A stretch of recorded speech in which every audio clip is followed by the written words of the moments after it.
welcome to the OSO Spurs News Update. A few things to go through today. I've got a couple of quotes from Ange I want to talk about. We have a contract situation maybe to talk about. Couple, here we go. So give us a like and we'll get straight into it. So first thing I want to talk about is a timely thing because we've just finished the game with Frankfurt where it was 1-1 and one of our best players was Lucas Bergvall. And there's reports coming from Give Me Sport that we're looking at to increase his salary, which to me is just obvious. Like, why wouldn't you do that? He has been fantastic. Apparently he's on 15k a week at the moment. And so that would move him out of one of the lowest earners if he was to move his way up the pecking order, I guess, in terms of salary.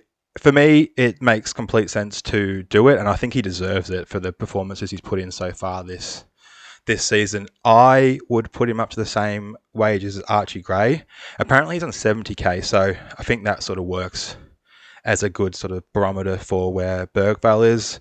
Obviously that was done because Archie was coming from the championship with a lot more experience than Lucas, but considering they're playing at a similar level right now, maybe Bergvall even higher level due to centre-backs being back and Archie not necessarily getting a team at the moment, I would bump his wage up, and I hope he gets it, and I really hope he deserves it. Show me the money. All right, next one is from Football Insider. Now, pinch of salt always with this one. It's funny when a outlet has such a poor reputation that as soon as you see the headline, you're like, oh, this is going to be just rubbish. And unfortunately for Football Insider, seemingly what they've created for themselves is just nonsense. But this one is Kulusevski wants to quit Tottenham and join a new club after huge reveal. Look, I can't see this one happening for a couple of reasons. Mainly because of Serie A. It isn't the draw it used to be in the 90s when it was probably the best league, and they can't compete with the Prem at the moment in terms of wages and prestige. So considering that, and the fact that Decky is probably one of the most competitive footballers in terms of drive and ambition. And what did you think when, seeing that Haaland wasn't on the team sheet? Does that give you a bit of a boost as well? No. I want them to play with the best team, with the best players, like I said. And I highly doubt he will want to move back to Serie A, where he's at a big club in the Premier League, more eyes on him at the moment. So yeah, I doubt it would be. I doubt anyone could afford him from Italy as well. The fee that we would ask for Kulu would be ridiculous, and the Italian teams aren't doing too well financially at the moment. So I just don't see this one happening. I'm not going to sleep over this one, just due to the circumstances due around Kulusevski at the moment. And I just don't think he would want to leave.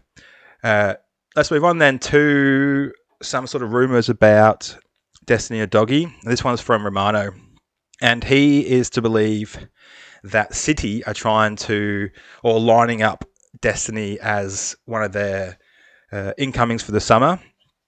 Now, Destiny is good enough to go to City. He hasn't had the greatest year at this season, but he has been injured, obviously, for a lot of it. But I'm not surprised that Pep is interested in Destiny. Very high potential. I'm guessing how Spurs would perceive this is they would sell Destiny if City offered a ridiculous fee for it. Like I'm not saying he's off the table, but I think that he would demand a massive fee because his contract's till 2029. He's on fairly low wages. The return that Udogie gives Spurs is very high over that time. Like what we can get back for a sort of 4 years left on the contract, and the fact that we already need another fullback on his side, we would have to spend money on two fullbacks, meaning whatever City pay us, they'd need to pay enough for us to replace him and bring in someone else that we already need. And Spurs don't need to sell. We have no reason to sell. We're good with PSR. We're good with all the financial situations. We're not in need of any money. So ideally, I'd like to see him stay at Tottenham, and I would like us to sign another left back to compete with Destiny for a starting spot. Having Spence Power on the right, and then say someone from Robertson from Fulham, Aït-Nouri from Wolves or Bournemouth's left back, any of them could come in and compete with Destiny on the left. And I think because of that, there's a lot of options for clubs to sign at left back coming into the next window. So that would make it sort of spending extra money on Destiny from City silly when they could bring in someone else for less from another club. In terms of our squad building, it would be strange to let such a young asset on a fairly low contract, about $4 million a year, to go so early. with so long left. And so if we could bring in one of those guys I mentioned, for example, so let's just say Ait-Nouri, probably my third choice out of the three, still a good player though. If we had Spence and Porro on one side, Udogie and Ait-Nouri on the left, I think that would be like nearly the best set of fullbacks in the league. I can't think of another team's 4 fullbacks that would be a better on paper than that.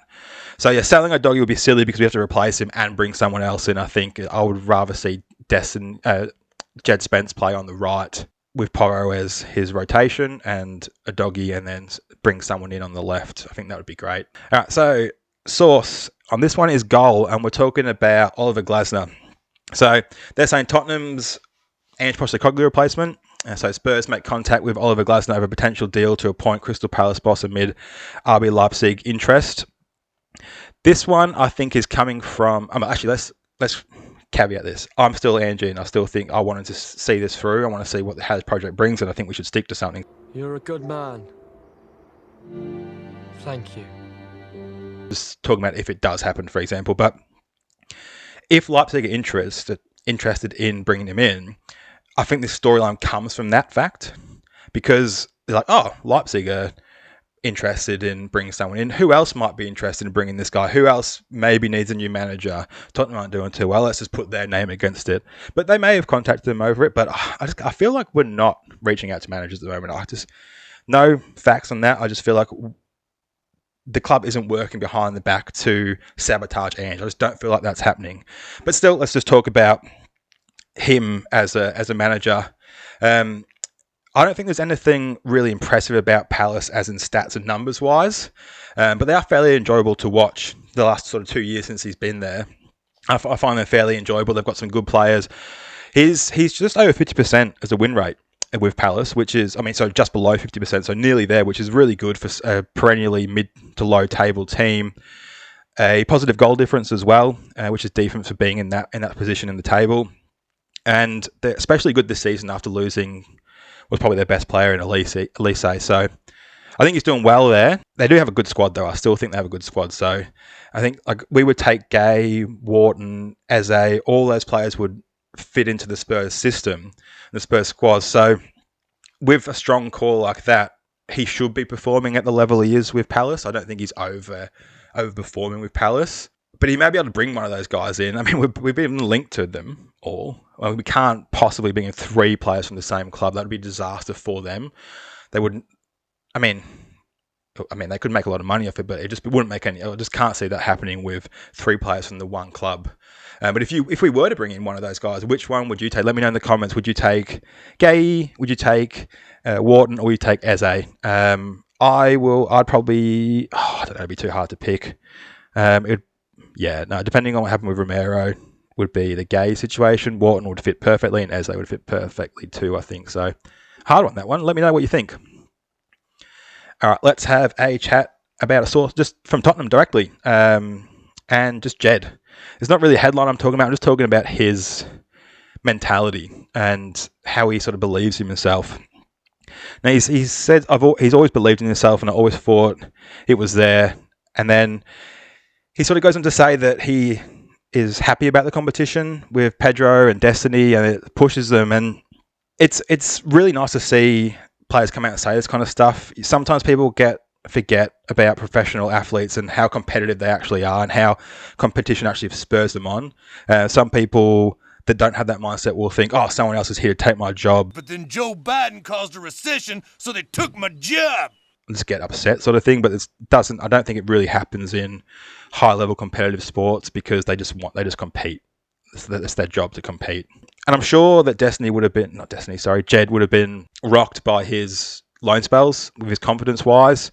So to have that much belief in yourself to reach the top after sort of last few years, it's really good to see. And only really weak players don't want to be pushed. So just showing Djed some love there, and it's good to see that sort of mentality in a player. So I want to talk about Ange's press conference before the Frankfurt game. There's no really direct source from this, Ange himself, I guess. I just want to talk about him talking about how the narrative's against him and how it obviously clearly is, just with the way that things are framed and the way they sort of snip it, like take snips out of quotes. This little sort of snap one I said took here is, it's funny how at the bottom here it says Ange Postecoglou appears to be nearing the exit at Spurs, because that's what these guys have been saying for months now. So just think of a new angle to take. Like, just don't be a boring, repetitive journalist. Think of something new to talk about. You're boring. This first quote here, it's about Brennan's penalty and the lack of sort of Brennan not taking a penalty and the towel situation. We scored, we won, delighted. So it's incredible. It's the one bit that, literally turning gold into crap when it's Tottenham. Seriously, we're 2-1 up. If we're 2-1 up tomorrow night and we get a penalty in the last minute, I want the best penalty taker to take it. I mean, the one slight against this club is apparently that, it hasn't been a winner. Well, the winner's mentality in the last minute of a game is to score a goal. We scored a goal, and yet somehow in this alternate universe of where everything that Tottenham does is wrong, that's come out as a negative. It was such a mountain out of a molehill, because when you watch the game live, you see Brennan say to him, hat trick. It was Tell's penalty to take because Tell was the one on penalties. Brennan realised that Tell was going to take it. It's fair enough. He's the one on penalties, and then he just moved on from it. And anytime anyone gets a chance, everyone just wants to talk about how that is. And he's heard that and said, turning gold into crap when it comes to Tottenham.